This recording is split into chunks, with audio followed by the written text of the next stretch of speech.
Así que, bueno, pues vamos a empezar, si os parece. La conversación que proponemos hoy, Sarta y yo, es seguir trabajando y hablando sobre el tema que ya iniciamos la semana pasada con Julia Arteaga, que era el tema de cómo abordar las lesiones en clase, dónde está el rol y el papel del profesor de yoga, dónde están nuestros límites. Entonces hoy con Sarta, que ya lleva muchos años en el campo dedicándose plenamente a la anatomía aplicada al yoga, tiene también mucho que aportar en este sentido. Y vamos a continuar recogiendo esa conversación que tuvimos la semana pasada, que fue una pena porque no se pudo guardar, pero los que estuvisteis en directo me dijisteis que fue muy práctico, muy útil, aprovechasteis mucho la conversación que tuvimos Arteaga y yo. Entonces hoy vamos a continuar con esa conversación, si os parece, y vamos a hablar con Julia de cómo cambiar la perspectiva y empezar a ofrecer un acompañamiento terapéutico al alumno en clase desde el reconocimiento de nuestros límites. Y en ese sentido, Julia, quiero que nos hables un poquito de los límites, porque vale. No es... Sí, empieza. Solo quería presentarte a mis seguidores, ya te conocen, pero por si acaso, si hay alguien nuevo, como teníamos pensado hacer eso en tu perfil y nos hemos cambiado rápidamente al mío, solo comunicar que estoy aquí hoy con su Instituto de Yoga. Si no la conocéis, tenéis y el cerebrito y también el motor detrás del Congreso Virtual del Yoga que celebramos hace poco. Y esta conversación es parte de una serie de conversaciones que normalmente tienen lugar en el perfil de SUSI, es decir, Instituto de Yoga, sobre cosas alrededor de la enseñanza del yoga. O sea, cómo enseñamos, dónde nos posicionamos como profesores, cómo mejorar nuestra calidad de enseñanza. El tema de empezar por el concepto de los límites era porque, como tú y yo ya nos hemos preparado esta conversación, hemos tenido un poquito de una conversación previa para ir hilando y conduciendo bien la conversación. Hablábamos de que es importante definir el tema límites y de que el hecho de que nosotros pongamos límites en nuestra enseñanza de yoga no significa que no cuidemos al alumno o que no intentemos darle lo mejor que tengamos en cada momento. Entonces, si te parece, empezamos por aquí, por definir exactamente sobre qué estamos hablando o dónde entendemos nosotras que está el papel del profesor y nuestros límites. Correcto.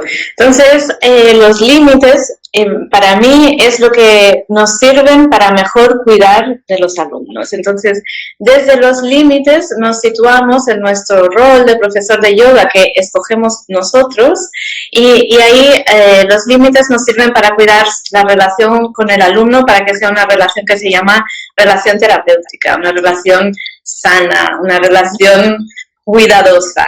¿Vale? Entonces yo sé que muchos profesores principiantes no tienen ni idea de límites, normal, yo tampoco lo sabía, y entonces actúas desde querer agradar al alumno, querer gustar, que el alumno te valide como profesor, y esto es empezar con mal pie, sin ningún concepto de límites, y los límites sirven justamente para ubicarnos desde otro sitio, mejor, más convencional, más cuidadoso. Es muy importante, sí, es un tema muy, muy importante porque, como dices, es normal que al principio un profesor de yoga recién titulado tenga un poco de confusión en este tema y realmente ponga el foco en, como acaba de terminar su formación, necesita de alguna manera una retroalimentación, un feedback por parte del alumno positivo, ¿no? Entonces se sitúa en el quiero agradar al otro, quiero darle una práctica que le guste al otro, y entonces la verdad es que, aunque es un proceso normal, puestos a poner en marcha este tipo de conversaciones y a volcar nuestra experiencia en profesores de yoga recién titulados, podemos abrir esta conversación en torno a él. Es normal que ocurra, pero debes darte cuenta de ello cuanto antes mejor, porque ese no es el camino que te va a posicionar a ti como un buen profesor de yoga. Yo aquí tengo una sugerencia. ¿Cómo saber que no has colocado bien los límites? Mira, síntoma número 1, te enfadas con el alumno porque no te escucha. Esto no es culpa del alumno, esto es índice, simplemente un síntoma que te ayuda a saber que ahí hay un límite mal puesto, y en base a esto puedes empezar a investigar cuál es, dónde está, qué es lo que está ocurriendo. Sí, ese es uno de los síntomas principales. O sea, el hecho de que tú te enfades con el otro es no pongas la responsabilidad en el otro, sino tráetela a ti. ¿Qué ha pasado? que ha pasado para que tú tengas esa sensación de enfado con tus alumnos o de incomodidad con respecto a tus alumnos. Es traernos una y otra vez el foco hacia nosotros para ir transformando nuestras debilidades poquito a poco, ir mejorándolas, ir mejorando la puesta en escena con los alumnos y el trato con los alumnos. Entonces, hoy día ocurre que la práctica de yoga se ha ofrecido como un bálsamo bueno para todo. Para todo nos vale el yoga, que no vamos a decir ni que sí ni que no, ¿de acuerdo? Pero la sensación hoy día es que nosotros como profesores recogemos un montón de dolencias de los alumnos, que sí, el hombro, que sí la rodilla, que si me duele no sé qué, que si me han dicho que la tensión, que sí. Y entonces, a mí me da la sensación de que hemos ido recogiendo esa responsabilidad y hemos ido tratando de ofrecer un tipo de práctica a un alumno, ofrecer unas variantes a otro alumno y al final la idea es... la idea que proponemos es empezar a realizar una escucha activa y un acompañamiento terapéutico sin tratar al alumno y sin hacernos responsables de sus dolencias. Si no me captáis, lo vuelvo a repetir, pero... Sí, yo creo que esto es fundamental lo que dices, es decir, situarnos en el lugar de, vale, ¿qué es el yoga para mí y qué es el yoga que yo quiero transmitir? Esto es fundamental, esto es el pilar básico alrededor del cual empiezas a marcar límites. Si no, es como, vale, yo ahora con el yoga voy a sanar el mundo de todas sus posibles dolencias, patologías. No, o sea, ahí empezamos a tropezar. Sí, y la manera de retroceder y colocarnos en nuestro lugar es pensar, vale, ¿qué es el yoga para mí? ¿Quién soy yo como profesor de yoga? Es decir, ¿en dónde me sitúo como profesor de yoga? ¿Qué tipo de yoga quiero transmitir?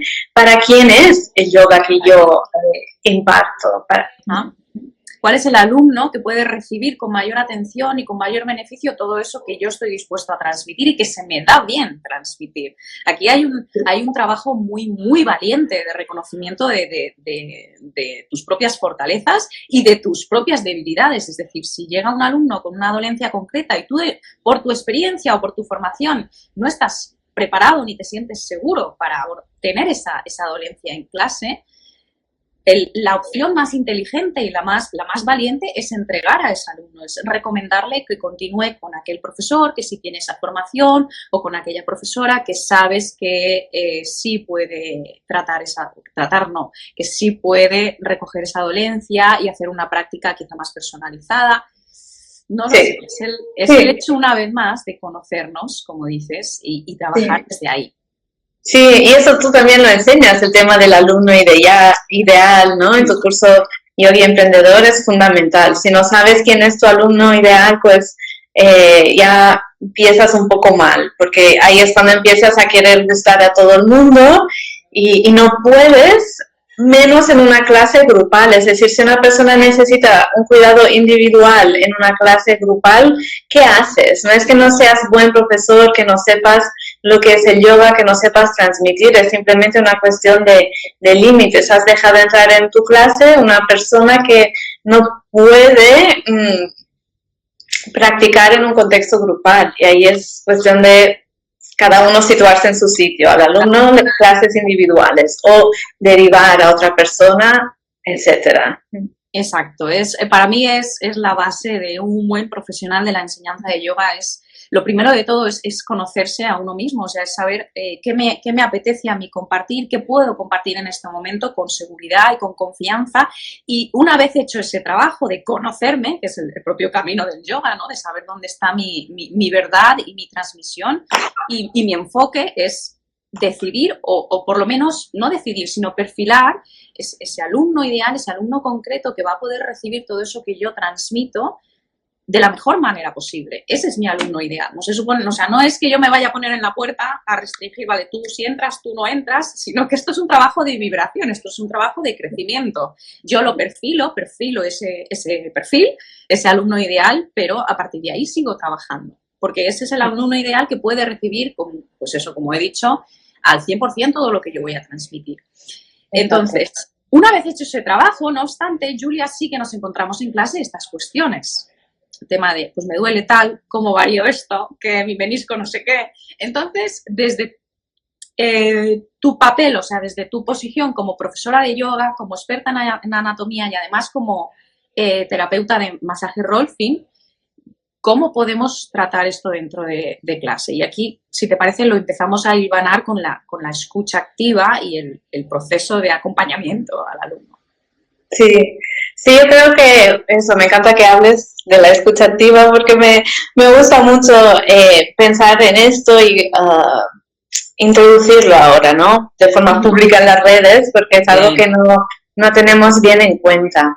Y entonces, lo primero es entablar un diálogo con el alumno para entender bien qué es lo que le pasa. No podemos empezar a ofrecer soluciones si no conocemos la situación de la persona. Y ese es otro sitio donde nos precipitamos, nos entra un poco de miedo, inseguridad, y el alumno a lo mejor nos dice, me duele esto, o tengo tal lesión, y nosotros llamamos en modo solución. Sí, ya, en vez de decir, de preguntar las cosas que necesitamos saber para podernos ubicar y poderle ubicar mejor en nuestras clases al alumno. Entonces, escucha activa, la base es realmente dejarnos de lado nuestros pensamientos, todo eso, dejarlo de lado y escuchar a lo que nos está diciendo el alumno y, si posible, resumírselo en nuestras palabras para darle a entender que hemos escuchado. Y eso tú, Susi, lo haces súper bien. Lo haces de forma casi instintiva, espontánea. Es un trabajo. Para mí realmente es un esfuerzo grande. Sí, pero esa es la primera, para conocer la situación de la persona. Y luego, en base a su primer descripción, podemos ir haciendo las preguntas que tenemos que hacer para nosotros ver qué hacemos con esa persona y cómo le enseñamos yoga. Vale. Y una de esas preguntas podría ser, por ejemplo... Lo primero, vale, ¿has ido al médico? Es el primero. Muy buena, sí. Eso es algo diagnosticado, porque a menudo las personas, por ejemplo, que no van al médico te dicen, me duele aquí, y quieren que tú les resuelvas esto, pero no puedo en base a los síntomas diagnosticarte. Entonces, si es un dolor que no agudo, es decir, si es un dolor que perdura en el tiempo, que está ahí desde hace más de 3 meses y que no tiene una explicación, pues lo primero que se encargue el mismo alumno de ir al médico a buscar una solución. Eso es el primer paso. Paso 2, si el alumno ya ha ido al médico, perfecto, ¿qué te ha dicho el médico? ¿Cuál es el resultado del diagnóstico? Si puede ser leer el mismo informe para tú saber lo que te está diciendo. Y a partir de ahí ya empiezas a sacar tus propias conclusiones. Sí, tengo ejemplos. ¿Tienes ejemplos? Por ejemplo, sí, en mi consulta de Rolfing me vino recientemente, de hecho, una alumna de Arteaga, curiosamente. ¡Uy! Muchas gracias, sí. ¿Cómo son las cosas? Está todo y esa persona me venía diciéndome, tengo tendinitis en el codo. Perfecto, ¿has ido al médico? Sí, aquí está mi informe. Y yo, ¡ay, genial! Déjame verlo. Lo leo, le han hecho un estudio para tendinitis, no hay nada. ¿Ok? Entonces, vale. Entonces, ahí hay que buscar más. Entonces yo ahí busco con los conocimientos que tengo de este cuerpo, a ver si consigo alivio. Pero en una clase de yoga no haría esto, ¿sabes? En una clase de yoga donde no voy a tratar esto, pues es buscar, por ejemplo, los movimientos que provocan incomodidad, los movimientos que alivian, y a partir de ahí esto ya me da unas pautas de qué movimiento les puedo pedir y qué movimiento mejor evitar. ¿Vale? Entonces... Sí, perdón. No digo que eso... Esto solo te lo quiere el alumno. ¿No? Te he perdido. Aquí estás. Bueno, más o menos. Vas y vienes. Sí, y a ti también es como, vale, ahora estamos aquí otra vez. Vale. Lo que te decía, esto al final, o sea, se hace a partir de una escucha activa, tanto auditiva, tanto con una primera ronda de preguntas, y luego esto cómo se trae a clase. O sea, la idea es, como dices, de averiguar o a través de la comunicación con el alumno y la observación, que es muy importante, entender cuáles son los movimientos que le perjudican de alguna manera y cuáles son los que le alivian. Y en todo momento la propuesta o el papel del profesor es invitar al alumno a que se escuche, porque nadie al final va a sentir su cuerpo como él lo siente. Nadie al final va a tener la respuesta tal y como él la tiene. Entonces, nuestra idea, ¿cuál va a ser? Pues intentar invitar a la propiocepción, a la autoescucha, al respeto y a que no fuerce sus propios límites o sus sensaciones. Sí, es una investigación. Finalmente, parte de los límites es saber cuál es mi rol dentro de la clase de yoga. Entonces, como profesor de yoga, yo te enseño yoga. En el momento en el que estás con el cuerpo que tienes, con las lesiones que tienes, yo te enseño a practicar yoga. No te voy a tratar. En mi consulta, igual es otra historia, ¿vale? Pero no me confundo para nada, si no la lío. ¿Vale? Y... sí, y la he liado muchas veces, ¿no? Entonces he aprendido a través de mi experiencia. Otra cosa también de las lesiones es saber que el diagnóstico del médico nunca te dirá la experiencia del alumno. Entonces, el diagnóstico está muy bien porque te dice exactamente lo que le pasa en su cuerpo. Alguien ha podido entrar ahí, mirarlo a través de imágenes y pruebas y tal, pero luego siempre tenemos que preguntarle al alumno cómo vive esta lesión, esta patología, porque el diagnóstico no nos habla de su experiencia. Entonces, a mí muchas veces me llegan preguntas, ¿cómo enseñar yoga a una persona con artrosis? Necesito más información, no estamos tratando la artrosis, yo no le estoy enseñando yoga a la artrosis, le enseño yoga a la persona, necesito saber cuántos años tiene, cuál es su nivel de práctica, cuál es su condición física, dónde tiene artrosis, cuáles articulaciones son las que son afectadas, cuáles son los síntomas que siente ese alumno a la hora de practicar, muchos detalles para poder yo enfocar la práctica de esa persona. Claro. Y necesitamos, además, tiempo. Y esto es algo que también necesitamos, de alguna manera, ir transmitiendo poco a poco a los alumnos. El yoga no es una solución instantánea para todo, sino que es un proceso, es un camino de autodescubrimiento, de autoconocimiento. Entonces, hoy día, todo el tema de la inmediatez, de la rapidez, queremos las cosas para ayer, las queremos ya, eso ha llegado también a las clases y es como, además hay una frase que es tuya, que me la has mandado en el guión, que me encanta, que dices que hoy en día nos movemos en la cultura de la inmediatez, pero el cuerpo va lento, el cuerpo tiene su tiempo.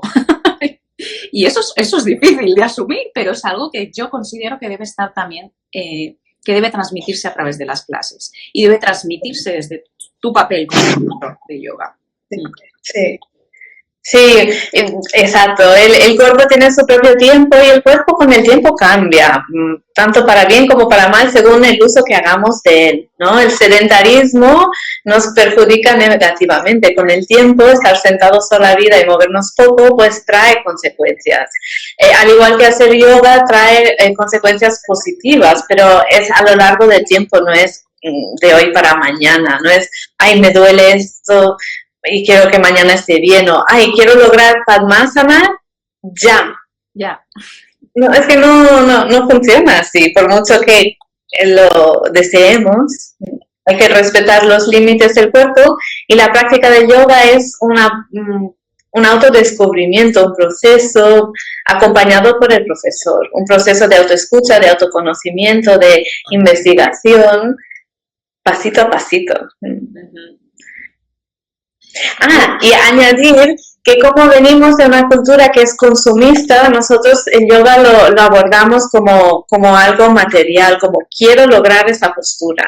Igual que quiero ir a una tienda ahora y comprarme ese boli que me ha encantado, ahora, ¿vale? Y el yoga no es así, no funciona así. Y es bueno que no funcione así. El cuerpo necesita su tiempo. Y es fundamental que mantengamos esa transmisión dentro de nuestras clases, porque es como dicen, nosotros lo que hacemos es enseñar yoga, no tratamos nada, ni lo pretendemos, ¿no? Y yo creo que esa idea ya empieza como a quedar muy clara. Ya, a mí me daba la sensación de que había bastante confusión en ese sentido, pero esto ya como que empieza a haber cambios. Y ya un profesor de yoga se sitúa en un papel de profesor de yoga, de guía y de acompañamiento, pero Hasta ahí. Y relacionado con este tema, sí, ¿querías comentar algo? ¿Qué?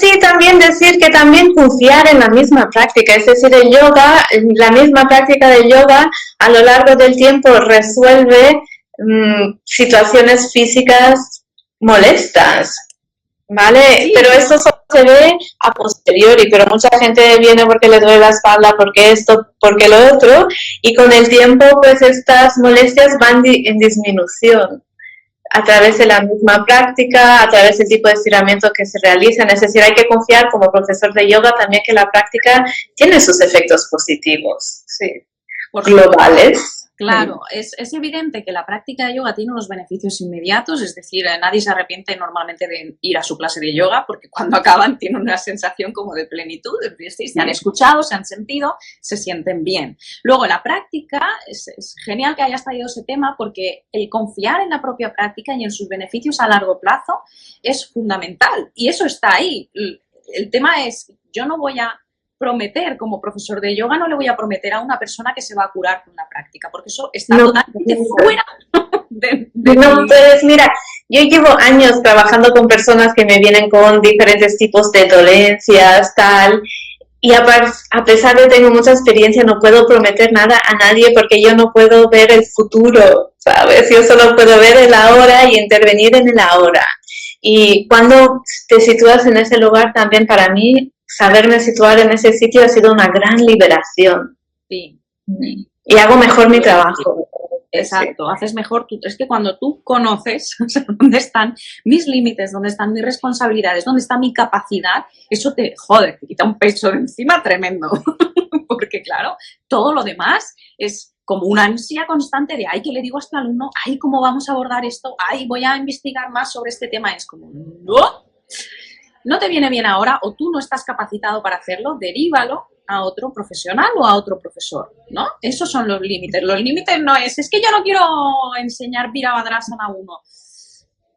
Eso no es un límite, eso es una preferencia, ¿no? Mis límites, hablamos de las capacidades como profesional en base a tu formación y a tu experiencia, básicamente, ¿vale? Sí, y para proteger el trabajo que se yoga, en el momento que yo intento curarte, en vez de entregarte una práctica del yoga, estoy mal colocando mis límites, ¿no? Entonces, estas son las partes de tener claro. Yo puedo enseñar yoga a cualquier tipo de persona, en cualquier situación, siempre, porque conozco el yoga. Pero en el momento que me empeño en curarle y dejo el yoga en segundo plano, ya la he liado otra vez. Claro, ya. Luego me enfado con el... Yo no curo a nadie, yo transmito, yo enseño la práctica de yoga, pero lo que haga el yoga, ya, eso entra dentro del proceso personal del alumno, claro, y menos mal, o sea, porque si no, al final, menuda responsabilidad, ¿no? El hacerte cargo de todo eso. No. Sí, es demasiado. No, sería demasiado. O sea. Entonces, yo quería comentar que hoy justo es fantástico porque ha salido publicado en Yoga en Red un nuevo artículo tuyo que se titula Los límites profesionales protegen la calidad de tus clases. Y me encanta. Porque a veces da la sensación de que si pongo un límite voy a acercar mi profesionalidad o voy a reprimir mis fortalezas o mi transmisión, pero es todo lo contrario. Es como decías, cuando uno pone límites, la calidad aumenta porque tu capacidad de transmitir se mueve desde un centro bien asentado.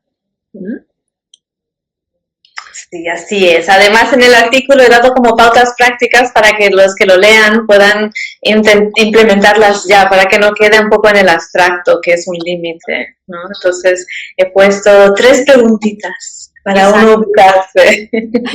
Si os apetece, podéis ir a leer el artículo. Ha salido hoy publicado en Yoga en Red. Se acaba de mandar la newsletter hace nada, unos minutos. Pero si te parece, podemos traer esas 3 respuestas que además resumen muy bien todo lo que hemos hablado durante este ratito. Llevamos ya media hora, así que podemos traerlas y así, si te parece, cerramos la conversación, ¿vale? A no ser que haya algún tema. Ahora mismo somos 25 personas.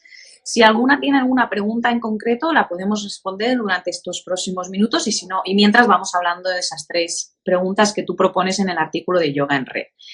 La primera, te lo digo yo porque lo tengo aquí abierto, es... Gracias. ¿Qué quieres transmitir a tus alumnos? La primera. Sí. Sí, entonces esto es qué tipo de yoga enseñas, qué es para ti lo más importante del yoga que quieres transmitirles a los alumnos. Y ahí esa respuesta solo la puedes contestar tú a través de tu experiencia, qué es el yoga para ti y qué tipo de yoga le transmites a las personas que vienen a tu clase, ¿no? Es muy personal porque finalmente los límites es algo muy personal. Mucho. Que está enlazado también con el tema que hemos hablado al principio del alumno ideal, de que el alumno ideal no es algo restrictivo, no es algo que ponga límites a nuestra enseñanza, sino que es la manera en la que tú puedes refinar al final tu comunicación y lo que tú transmites al otro. Entonces, la segunda pregunta es, ¿qué límites necesitas implementar para proteger la calidad de tu trabajo? Sí, entonces una vez sabes qué tipo de yoga quieres transmitir, sabes qué tipo de yoga no transmites y ahí están los límites. Por ejemplo, para mí el yoga es algo que es para todo el mundo puede practicar y no es, no depende de ser flexible, no depende de ser atlético, no, el yoga es para todos y puede acompañarte a lo largo de tu vida, es un proceso de hecho para toda la vida, por eso los objetivos a corto plazo son menos importantes que realmente poder mantener una práctica a largo plazo, ¿no? Entonces, sabiendo esto, yo sé el tipo de yoga que me gusta enseñar y el tipo de yoga que no me gusta enseñar, ¿no? Entonces, a partir de ahí puedo poner límites y cuando me viene una persona que quiere un yoga que es diferente al que yo enseño, puedo decirle, ajá, perfecto, entiendo que lo que busca es tal y cual, yo lo que ofrezco es esto, puedes probar una clase a ver cómo te sientes, si no, hay otros profesionales en mi red que igual se aproximan más a lo que tú buscas en ese momento de tu vida. Claro, fácil, y esto que da la sensación de que es como aparentemente contradictorio, o sea, por un lado estamos diciendo que el yoga es para todos y que cualquier persona en cualquier momento puede practicar yoga, y al mismo tiempo estamos diciendo que cada uno desde sus fortalezas tiene que definir exactamente qué quiere transmitir y cuál es el alumno ideal al que quiere dirigirse. Parece que aquí hay una pequeña contradicción, pero en realidad lo que vamos es a la base de crear red entre los profesores de yoga, de crear comunidad entre los profesores de yoga y saber que si cada uno se mueve desde su centro, cada uno de nosotros somos extraordinariamente diferentes y podemos aportar una visión diferente a la práctica de yoga, a la transmisión, que puede acercarse a diferentes perfiles de alumnos. Es decir, nadie se va a quedar fuera. Si todos nos respetamos, va a haber yoga para todos. Ahí está, ¿vale? Sí, y es cierto lo que dices de crear una red en la que todos conocemos nuestras fortalezas, en lo que nos diversificamos, y de hecho tener una buena red te hace mejor profesional. O sea, cuando tu alumno o ese potencial alumno te viene a ti y tú te das cuenta de que no sois un buen match, poderle decir a quién ir, le estás ayudando un montón. Es mucho peor que si le dices, lo siento, adiós, esto no ayuda a nadie, pero poderle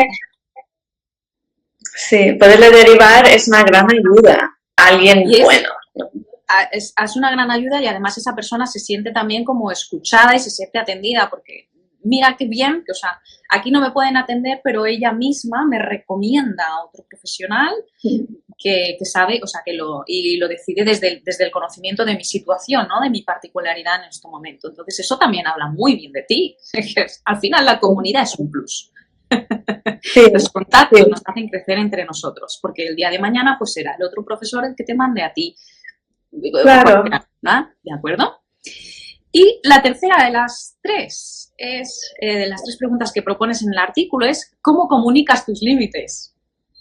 Sí, súper importante, porque a veces nos enfadamos con el alumno y tal porque no nos entiende, pero ahí hay que preguntarse, o sea, yo como profesora de yoga siento que mi trabajo es enseñar, ¿vale? Educar. Entonces, educo a través de palabras, de cómo transmito, de cómo enseño, y si una persona no me ha entendido, es muy posible que me haya expresado mal, que no se lo haya dicho claro, o que a lo mejor tengo que repetírselo 3 veces antes de que esa información le entre. Es bastante normal. Entonces, siempre pensar que aparte de tener claro nuestros límites, tener como un protocolo, una chuleta, lo que nos haga falta para saber cómo los expresamos claramente en palabras. Y el hecho de tener límites no significa que ahora de repente nadie nos los va a testar. Al contrario, claro, siempre va a haber alguien que no los entiende, se tropieza en tu límite y la responsabilidad de comunicarlos claramente es tuya, no puedes enfadar, bueno, en fin. Y por eso creo que enfadarse con el alumno a veces es síntoma que hay ahí un límite que no ha sabido expresar suficientemente claro.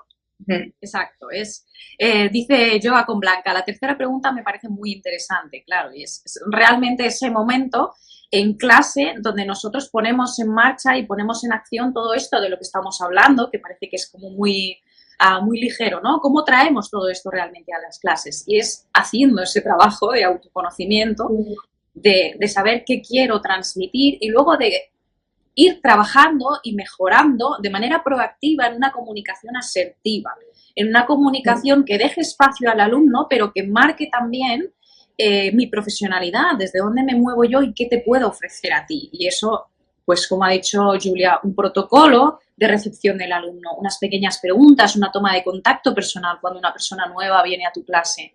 Quizá ese pequeño espacio donde le puedas preguntar ¿cuál es tu objetivo con la práctica? ¿Tienes alguna dolencia, algo que yo necesite saber para las clases, para poder ofrecerte lo mejor en cada momento? Tener ese...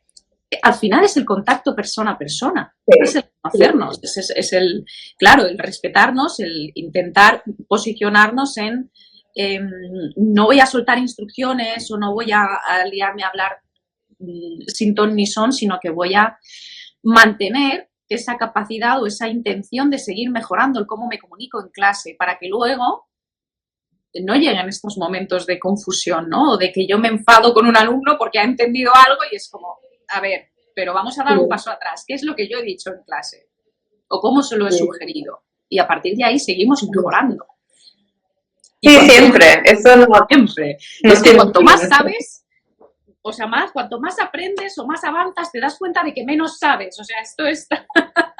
Uno no acaba nunca de mejorar en este aspecto, ¿no? La comunicación al final es que es todo. Todo lo que es. Y como la comunicación es súper importante, sobre todo para los que enseñamos, es nuestra herramienta principal. Somos educadores y usamos la comunicación para educar a nuestros alumnos. Exacto. Bueno, y una cosa, y mucha repetición, de muchas maneras. Mucha repetición y además tienes que abrir tu abanico de instrucciones. Esto además...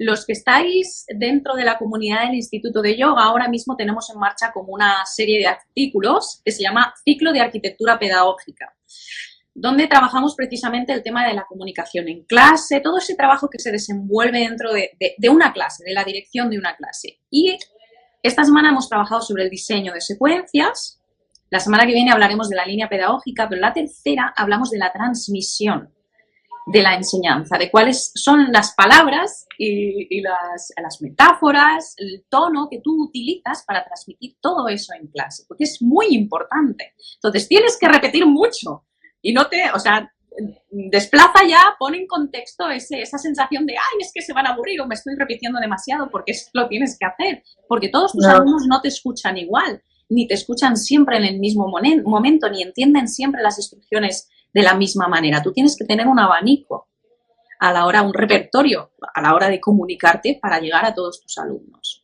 Sí, sí. Y una cosa que viene del marketing que me gusta mucho, por ejemplo, una de las reglas del marketing es que tienes que repetir lo mismo mínimo 8 veces para que alguien se haya enterado que lo has dicho una vez. Es muy fuerte. Es muy fuerte, ¿no? Y entonces es lo mismo cuando tú enseñas, tienes que decir una cosa 8 veces mínimo para que la persona lo haya escuchado por primera vez. Claro, y luego dices, ¿tú qué cansina soy? No, es que no te has escuchado las 7 veces anteriores. Y al hilo de esto, tenemos Yoga con Blanca, dice, duda, ¿sería útil preguntar al alumno qué ves que que ves que no te escucha, ¿cómo sería mejor decírselo? Simplemente cambiar la forma de decir las cosas. Tienes que ir probando. Yo creo que... Sí. Si es una persona en concreto, si no es toda la clase, si es una persona en concreto, puedes dirigirte directamente a esa persona y decirle, hey, fulanito, creo que no me has entendido bien, presta atención. Por ejemplo, es que a veces la gente está en otra onda, está con su cabeza pensando en otra cosa y necesitas traerlo al presente. Sí, sí, sí.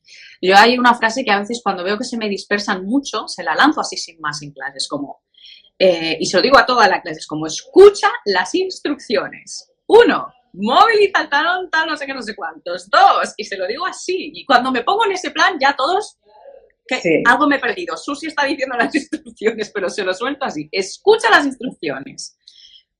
Y hay, pues eso, hay ocasiones en que si notas que es todo el grupo, que algo no funciona bien, cambia la manera en la que lo dices. Si ves que haya un alumno que no te está escuchando, concretamente ese alumno, como te dice Sata, igual si te puedes acercar y directamente decir, fulanito, el talón. O prueba o le dices la instrucción de otra manera. Es que hay gente que, o sea, no todos aprendemos igual y no todos recibimos la misma información de una misma instrucción. Y eso tenemos que saberlo como profesores, porque eso lo necesitamos, porque es así, nuestros alumnos no todos entienden lo mismo con la misma instrucción. Entonces tú como profesor tienes que tener un abanico de instrucciones. Sí.